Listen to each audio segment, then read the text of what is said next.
안녕하세요, 여러분. 장수거북이 뉴스입니다. 어느 날 갑자기 경찰서에서 전화가 오면 심장이 쿵 내려앉죠. 선생님, 고발 고소건으로 출석해주세요라는 말을 들으면 내가 뭘 잘못했나? 혹시 사기 전화 아닌가? 하며 머리가 복잡해질 거예요. 하지만 여러분, 침착하세요. 경찰서 연락이 왔다고 해서 여러분이 범죄자가 되는 건 절대 아니에요. 우리나라에서는 무죄 추정의 원칙이 있어서 법원에서 유죄 판결이 나기 전까지는 모두 무죄로 간주됩니다. 실제로 일상에서 경찰서 연락은 생각보다 흔해요. 이웃 간 층간소음, 주차장 스침 사고, 사소한 말다툼, 심지어 오해로 인한 신고도 많죠. 예를 들어 70세 김할머니는 아파트 위층에서 쿵 소리가 났다고 이웃이 신고해서 경찰서에 불려가셨어요. 처음엔 내가 뭘 잘못했지? 하시며 잠도 못 주무셨지만 차분히 상황을 설명해서 오해를 풀고 돌아오셨어요. 또 65세 박아저씨는 주차장에서 차를 뺄 때 살짝 스쳤다는 이유로 상대방이 고소해서 연락받았지만 준비 잘해서 간단히 해결했어요. 오늘은 경찰서 연락부터 조사까지, 그리고 중간에 혼자 힘들다 싶을 때 변호사를 선임하는 방법까지 여러분의 권리와 대처법을 자세히 알려드릴게요. 30년 이상 경찰과 검찰에서 일한 전문가들의 조언을 바탕으로 실생활에서 바로 써먹을 수 있는 팁과 생생한 사례를 준비했으니 끝까지 들어주세요. 경찰서 연락을 받았을 때 첫 대응이 중요합니다. 갑자기 경찰서에서 전화가 오면 심장이 쿵쾅거릴 거예요. 예를 들어 저녁에 가족과 밥을 먹다가 경찰서입니다 라는 전화를 받으면 당황하기 마련이죠. 하지만 침착한 첫 대응이 성공의 열쇠예요. 중요한 3가지 원칙을 알려드릴게요. 첫째, 전화로 절대 인정하지 마세요. 경찰관이 몇 월 며칠에 뭐뭐 하셨죠? 라고 물어보면 설령 기억이 나더라도 네, 맞아요 라고 바로 대답하지 마세요. 왜냐? 전화통화도 조사 기록으로 남을 수 있거든요. 잘못된 대답은 나중에 검찰이나 법원에서 불리하게 작용할 수 있어요. 대신 이렇게 말하세요. 자세한 건 경찰서에 가서 말씀드릴게요. 이 답변이 가장 안전해요. 예를 들어 김할머니는 층간소음 고소로 전화가 왔을 때 그날 위층에서 소리가 났던 것 같아요 라고 말할 뻔했지만 경찰서에서 자세히 말씀드릴게요 라고 대응하셨어요. 덕분에 시간을 벌고 차분히 준비할 수 있었죠. 둘째, 출석 일정은 조율할 수 있어요. 내일 오전 10시에 와주세요 라고 들었다고 당장 달려갈 필요는 없어요. 참고인 조사는 강제가 아니에요. 예를 들어 병원 진료나 손주 돌보는 일정이 있다면 이렇게 말하세요. 죄송하지만 내일은 병원 예약이 있어요. 다음 주 화요일 오후로 바꿀 수 있을까요? 보통 일주일 정도는 조율 가능해요. 박 아저씨는 주차 문제로 연락받았을 때 그날은 가족 행사가 있다며 일정을 조율해서 여유롭게 준비하고 갔어요. 덕분에 조사가 훨씬 수월했죠. 셋째, 혐의 내용을 정확히 확인하세요. 무슨 일로 호출된 건가요? 라고 구체적으로 물어보세요. 고발건이에요. 같은 막연한 답변을 받았다면 언제, 어디서, 어떤 사건인지 꼭 확인해야 해요. 김할머니는 층간소음 고소라는 말만 듣고 당황하셨지만 구체적으로 어떤 상황인가요? 라고 물어보니 위층에서 물건 떨어뜨린 날의 일임을 알게 되셨어요. 미리 알아서 그날 상황을 정리할 시간을 벌었죠. 이렇게 첫 전화에서 침착하게 대응하면 이후 과정이 훨씬 쉬워져요. 경찰서에 가기 전 준비. 철저한 준비가 성공의 열쇠입니다. 이제 경찰서에 가기 전에 무엇을 준비해야 할지 알려드릴게요. 철저히 준비하면 조사에서 당황하지 않아요. 4가지를 꼭 챙기세요. 첫째, 관련 증거와 기록을 모으세요. 사건 당일 무슨 일이 있었는지 최대한 떠올려 메모하세요. 예를 들어 그날 어디 있었는지, 누구와 통화했는지, 어떤 대화를 나눴는지 적어보세요. 휴대폰 사진, 문자 메시지, 카카오톡 대화, 통화 기록, 심지어 편의점 영수증이나 주차장 CCTV도 도움이 될 수 있어요. 김할머니는 층간소음 문제로 불려갔을 때 그날 아들에게 보낸 문자 위층에서 쿵쿵 소리가 났어와 현관 CCTV 영상을 준비하셨어요. 이 자료 덕분에 내가 소음을 낸 게 아니라 위층에서 소리가 났다고 명확히 설명할 수 있었죠. 박 아저씨는 주차장 스친 사건에서 당시 찍은 차량 사진과 친구와 나눈 카톡 대화차를 뺐다가 살짝 스쳤나봐를 가져가서 상황을 잘 설명했어요. 둘째, 정보 공개 청구를 활용하세요. 정보 공개 청구는 어렵지 않아요. 경찰서 민원실에 가서 이렇게 물어보세요. 제 사건 관련 고발 고소 내용을 미리 볼 수 있을까요? 모든 세부 내용을 다 알려주진 않지만 혐의의 큰 틀은 확인할 수 있어요. 박 아저씨는 주차 문제 고소로 정보 공개 청구를 해서 상대방이 고의로 차를 스쳤다고 주장한 걸 미리 알았어요. 그래서 사고 당시 상황을 정리해서 갔죠. 셋째, 변호사 동석을 고려하세요. 변호사를 데리고 가면 죄인처럼 보이지 않을까? 걱정하실 수 있지만 변호사 동석은 여러분의 정당한 권리예요. 간단한 사건이라면 혼자 가도 되지만 혐의가 복잡하거나 무겁다면 변호사와 상담하세요.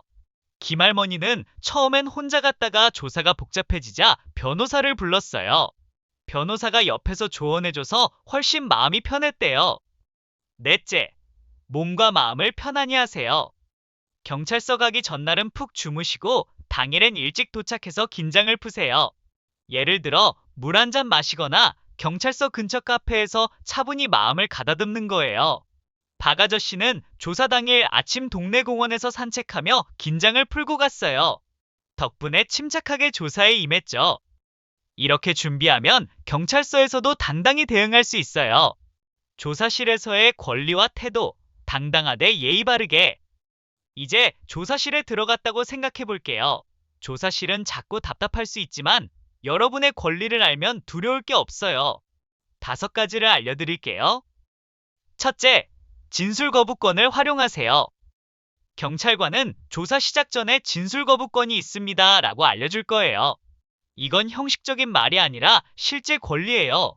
대답하기 어려운 질문이 나오면 이렇게 말하세요. 잘 기억나지 않습니다. 그 질문에는 대답하기 어렵습니다. 박 아저씨는 주차 사고 조사에서 고의로 스쳤나요? 라는 질문에 기억이 명확하지 않습니다 라고 대답해서 불리한 진술을 피했어요. 둘째, 변호인 조력권을 사용하세요. 조사 중 언제든 변호사와 상담하고 싶습니다 라고 말할 수 있어요. 경찰관이 간단한 건데 굳이요라고 해도 당당히 요구하세요. 김할머니는 조사 중 복잡한 질문이 나오자 변호사를 불러서 도움을 받았어요. 셋째, 일관된 진술을 유지하세요. 경찰관은 같은 질문을 여러 방식으로 물어볼 수 있어요. 매번 똑같이 대답해야 신빙성이 높아져요. 예를 들어 박 아저씨는 주차 라인 안에서 뺐다고 처음부터 끝까지 일관되게 말해서 신뢰를 얻었어요.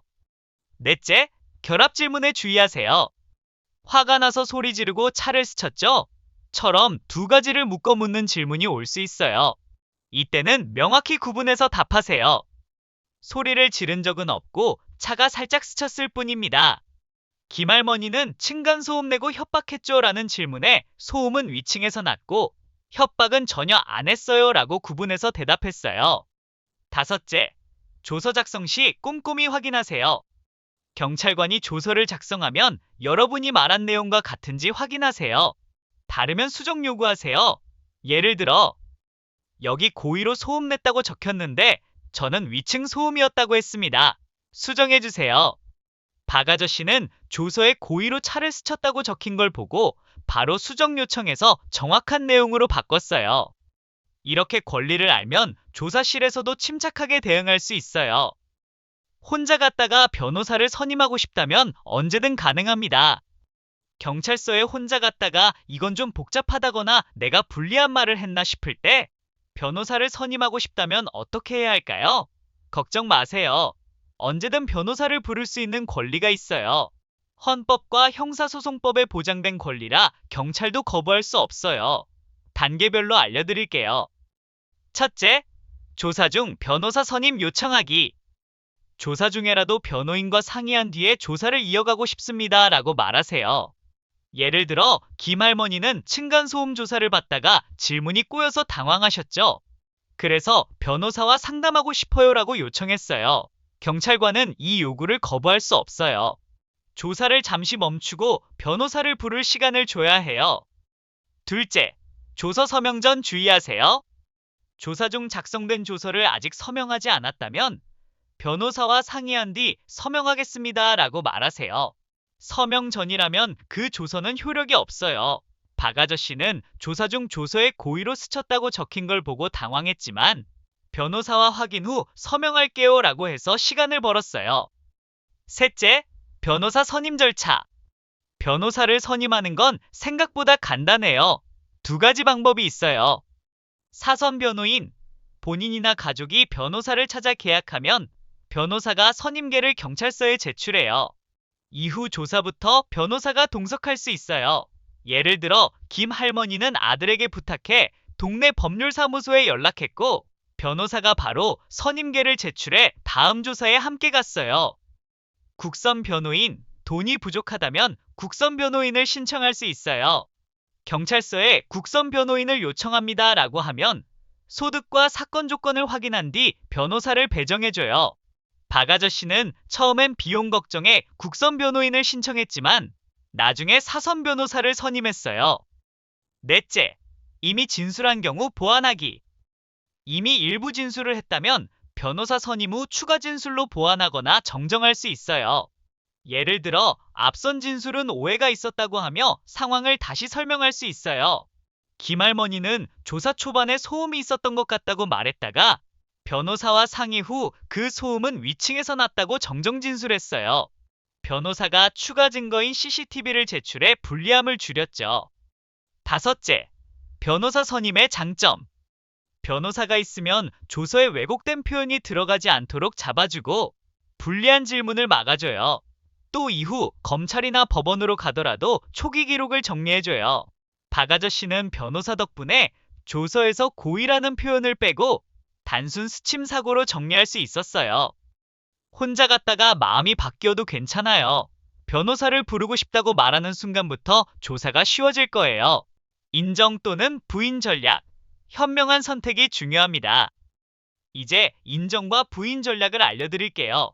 이건 아주 섬세한 부분이에요. 네 가지 원칙을 기억하세요. 첫째, 전부 인정하지 마세요. 빨리 끝내고 싶다거나 솔직히 말하면 이해해 줄 거야 라는 생각으로 다 인정하면 안 돼요. 나중에 불리할 수 있어요. 박 아저씨는 주차 문제로 내가 잘못했어요 라고 다 인정했다가 나중에 고의성 혐의로 곤란해졌어요. 변호사를 선임한 뒤 고의가 아니었다고 보완했죠. 둘째, 전부 부인도 안 좋아요. 명백한 사실. 예를 들어 CCTV나 증인 증언이 있는 경우까지 부인하면 신뢰를 잃어요. 김할머니는 처음에 소음 전혀 안 났다고 부인했다가 위층 CCTV로 소음이 확인되자 신빙성이 떨어졌어요. 나중에 변호사와 소음은 위층에서 났다고 정정했어요. 셋째, 사실은 인정하되 법적 평가는 다르게 하세요. 가장 현명한 방법은 객관적 사실은 인정하고 법적 책임이나 고의성은 부인하는 거예요. 예를 들어 주차장에서 차가 스친 건 맞지만 고의는 아니었어요. 또는 말다툼은 했지만 협박하거나 욕한 적은 없어요. 이렇게요. 김할머니는 위층에서 소리가 났던 건 맞지만 내가 고의로 소음을 낸 건 아니다라고 설명해서 오해를 풀었어요. 넷째, 증거 불충분을 논리적으로 설명하세요. 단순히 그런 적 없다보다 왜 그런 일이 불가능했는지 말하세요. 예를 들어 상대방이 내가 소음 냈다고 하지만 그 시간에 나는 병원에 있었다. 박 아저씨는 차를 스쳤다고 하지만 내 차엔 흠집이 없고 CCTV에도 고의로 보이지 않아요 라고 논리적으로 설명했어요. 실제 대답 예시. 정확한 시간은 기억나지 않아요. 그런 의도는 전혀 없었어요. 상대방이 먼저 소리쳤어요.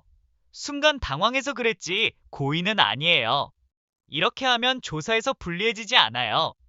변호사 선임 여부, 상황에 맞게 판단하세요. 변호사를 선임할지 고민이 많으시죠? 상황에 따라 다르게 판단해야 해요. 변호사 선임 방법과 함께 알려드릴게요. 변호사가 필요한 경우 1. 무거운 혐의, 사기, 상해, 횡령 같은 경우는 반드시 변호사와 상담하세요. 2. 복잡한 사건, 여러 사람이 얽히거나 증거가 많을 때요. 3. 법률이 낯선 경우 법을 모르거나 말하기 어려우시면 변호사가 도와줘요. 김할머니는 층간소음이 협박 혐의로 커지자 변호사를 불러서 복잡한 조사를 수월히 넘겼어요. 변호사 없이 가능한 경우 1. 경미한 민사 분쟁, 주차 문제나 사소한 다툼은 혼자 해결 가능해요. 2. 단순한 사실 확인, 언제, 어디서 무엇 했는지 답변만 하면 되는 경우요. 3. 경제적 부담, 변호사 비용이 부담스럽다면 혼자 시도해 볼 수 있어요. 박 아저씨는 주차 스침 사건이 간단해서 처음엔 혼자 갔고 명확히 설명해서 잘 해결했어요. 하지만 나중에 혐의가 커지자 변호사를 선임했죠. 변호사 선임 방법 1. 사선 변호인, 본인이나 가족이 변호사를 찾아 연락하세요. 예를 들어 인터넷에서 형사 변호사를 검색하거나 아는 사람에게 추천받아 전화하면 돼요. 상담 후 계약하면 변호사가 선임계를 경찰서에 제출해요. 김할머니는 아들이 변호사 사무실에 전화해 계약했고 바로 다음 조사부터 동석했어요. 2. 국선 변호인, 돈이 부족하다면 경찰서에서 국선 변호인을 신청하고 싶다고 하세요. 소득과 사건 조건을 확인한 뒤 변호사를 배정해줘요. 박 아저씨는 처음엔 국선 변호인을 요청했지만 나중에 더 적극적인 도움을 위해 사선 변호사를 골랐어요. 변호사 선임 준비물, 신분증과 연락처, 사건 관련 자료 고소장, 출석 요구서, 문자, CCTV 등 가족이 대신 변호사를 알아봐도 돼요. 변호사 장점, 법률 쟁점을 정리해줘요. 불리한 질문에 대응해줘요. 조서 작성 시 문제점을 잡아줘요. 이후 검찰법원 절차를 안내해줘요. 김할머니는 변호사가 옆에 있으니 마음이 든든했다고 하셨어요. 현명한 판단이 중요해요. 자주 묻는 질문 Q&A. 질문 1. 피의자 신문조서에 날인과 간인을 하란다. 일일이 읽어보기도 그렇고 빨리 집에 가고 싶은데 그냥 찍어주면 되나? 안 됩니다. 조서는 법정 증거가 되므로 반드시 끝까지 읽고 동의하지 않는 부분은 수정하거나 날인을 거부해야 합니다. 잘못 날인하면 나중에 번복하기 어렵습니다. 질문 2. 댓글이나 인터넷 글도 명예훼손으로 처벌되나요? 네.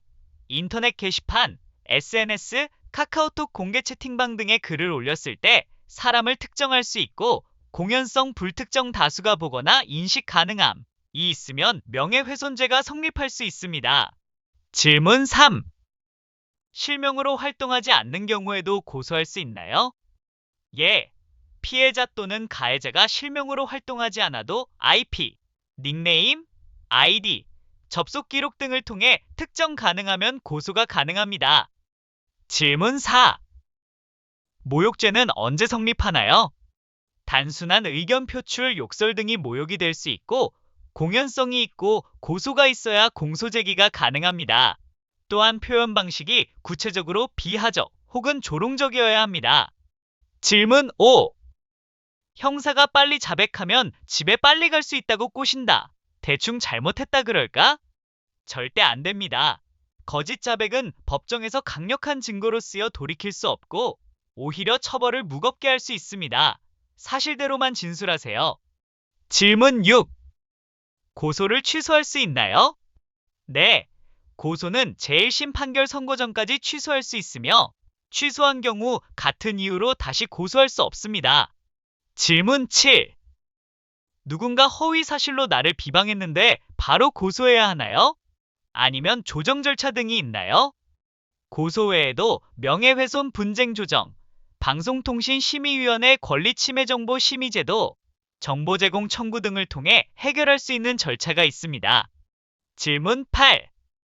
형사가 내 휴대전화 좀 보잔다. 그냥 보여줄까? 함부로 보여주면 안 됩니다. 휴대전화는 개인정보의 집합체라서 원칙적으로 영장 없이 임의 제출은 강제할 수 없고 동의하면 증거로 쓰일 수 있습니다. 반드시 변호인과 상의하세요. 질문 9. 피해자가 합의를 하면 처벌을 면할 수 있나요? 명예훼손 모욕죄는 친고죄 또는 반의사불벌죄 등의 조건이 있거나 피해자의 의사 및 합의 여부가 처벌 여부에 영향을 줄 수 있습니다. 질문 10. 온라인 상의 비방글을 삭제하게 할 수 있나요? 예. 정보통신 서비스 제공자 플랫폼에 권리 침해 정보 삭제 요청을 할 수 있고 경우에 따라 임시조치 또는 방송통신심의위원회의 권리구제 절차를 이용할 수 있습니다. 결론. 경찰 조사는 끝이 아니라 시작입니다. 지금까지 경찰서 연락부터 조사, 그리고 변호사 선임까지 전 과정을 알려드렸어요. 제일 중요한 건 경찰 조사는 여러분을 범죄자로 만드는 게 아니에요. 우리나라의 삼권분립 체계에서 경찰은 수사만 하고 검찰이 기소 여부를 결정하고 법원이 최종 판단을 해요. 실제로 경찰 조사를 받은 사건의 절반 이상이 혐의 없음이나 기소유예로 끝난다는 통계도 있어요. 마음의 평안을 유지하세요. 억울하거나 화가 나도 감정적으로 대응하지 말고 차분히 사실을 설명하세요. 가족과 함께 준비하세요. 혼자 고민하지 말고 자녀나 친척과 상의하세요. 예를 들어 자녀가 변호사를 알아봐 주거나 인터넷으로 법률 정보를 찾아줄 수 있어요. 인생을 살면서 이런 일도 생길 수 있어요. 하지만 오늘 배운 대처법과 여러분의 지혜가 합쳐지면 어떤 상황도 잘 넘길 수 있어요. 지금까지 장수거북이 뉴스였습니다. 다음에 더 유익한 정보로 찾아올게요. 건강하세요.